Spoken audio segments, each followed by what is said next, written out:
In the green and dusty village of Okporo, under the tall palm trees and whispering winds, there lived a girl called Nena. She grew up dark and beautiful, with skin like polished caramel, and eyes as deep as a river well. Her hips were wide like a yam basket, and her breast full like the moon on harvest night. But this beauty came with a sorrow. A deep one. Nena had a hunger she could not explain. A sickness that lived inside her bones. From the age of 14, her body began to betray her. Whenever she saw a man, any man, her chest would beat fast, her palms would sweat, and her thighs would tremble. Even the village drunkard, Arens, once called her with a slurred voice. She shook like cassava leaves in rain. She followed him into the bush, ashamed and broken.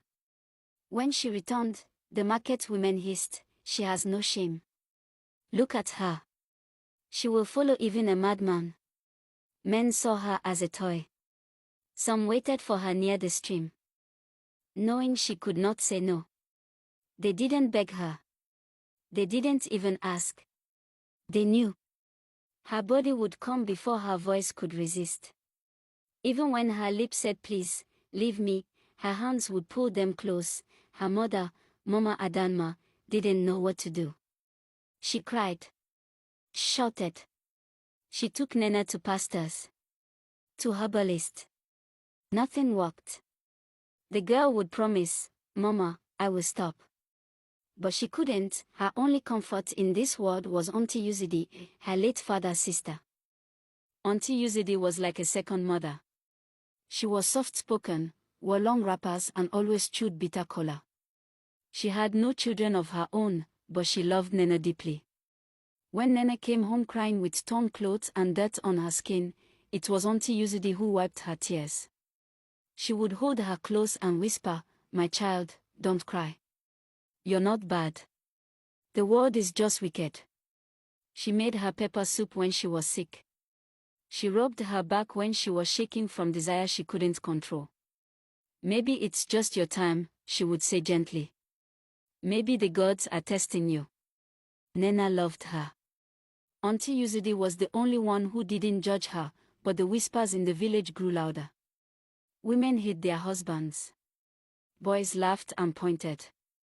Even children sang songs about her, "Nene go follow goat, as long as it wear cloth."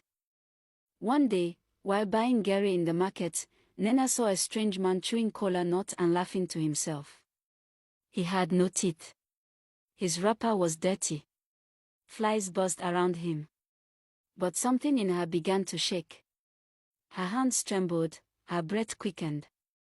She dropped her basket. Before she knew it, they were behind the yam shed. The woman selling tomatoes screamed, "Ewu! Nena has done it again. With that madman." Her shame reached the sky. But her body stopped itching only after the deed. As night approached, cold and dark, Nena woke from her mat with a heavy heart. The whole village was asleep, but sleep had run far from her eyes. She sat still in the dark, her face soaked in silent tears. The pain was too much. The shame, the mockery, the way men looked at her like meat and women looked at her like a snake. So she packed her small bag quietly, just a wrapper, and a calabash of dry gari, no goodbyes and no turning back. She left the village, her legs moved before her mind did. She passed the stream and stepped into the thick darkness of the forest. She didn't know where she was going, but she knew she couldn't stay. She would find healing or find death, whichever found her first. The forest was wide and wild.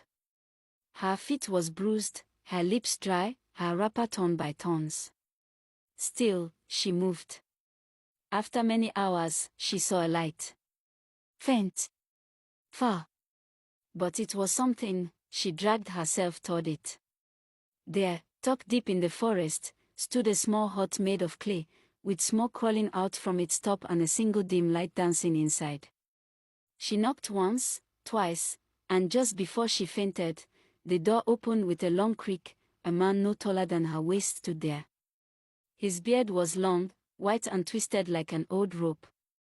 He stared at her for a moment and then said, "The cursed one, Nena." She gasped. "You know my name?" I know more than that, he said. Come in, before the forest eats you. He told her to sit. She obeyed. He watched her closely. You are cursed. Not by nature, not by the gods, but by wicked hands. He told her she must go back to the village. She has been cursed and her soul tied to a dog. She must return and find that dog. You must walk through the village with your mother, he said. She will ask every dog owner if they will sell. The one who refuses to sell, that is your curse.